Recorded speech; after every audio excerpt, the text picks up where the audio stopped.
Menteri Kesehatan Inggris Nadine Dorries dilaporkan saat ini tertular virus corona dan menjalani isolasi secara mandiri. Dalam keterangan resminya, Dorries menuturkan bahwa dia segera mengambil segala langkah pencegahan begitu mendapatkan konfirmasi positif. Dilansir dari Sky News, Selasa 10 Maret 2020, Dorries menerangkan Dinas Kesehatan Inggris langsung melakukan pelacakan dan kantornya langsung ditutup. Politisi dari Partai Konservatif itu mengkhawatirkan ibunya yang berumur 84 tahun dan saat ini tinggal bersamanya. Dorries menyatakan ibunya mulai mengalami batuk dan bakal dites untuk memastikan keberadaan virus tersebut pada Rabu 11 Maret 2020. Sekretaris Kesehatan Matt Hancock menyatakan dia mengaku sedih dengan konfirmasi positif yang diterima Dorries.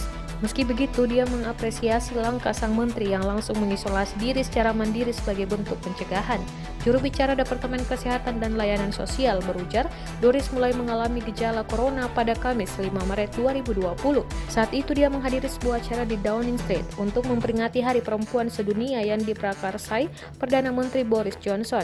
Downing Street Number 10 tidak merespon apakah Johnson sudah menjalani tes virus corona atau kapankah dia akan melaksanakannya. Sementara otoritas mengatakan mereka mulai upaya melacak siapa saja yang melakukan kontak dengan Dorries sejak dia menunjukkan gejala COVID-19. Menteri Kesehatan berusia 62 tahun itu sekaligus menjadi anggota Parlemen Inggris pertama yang terinfeksi COVID-19, penyakit yang akibat virus corona.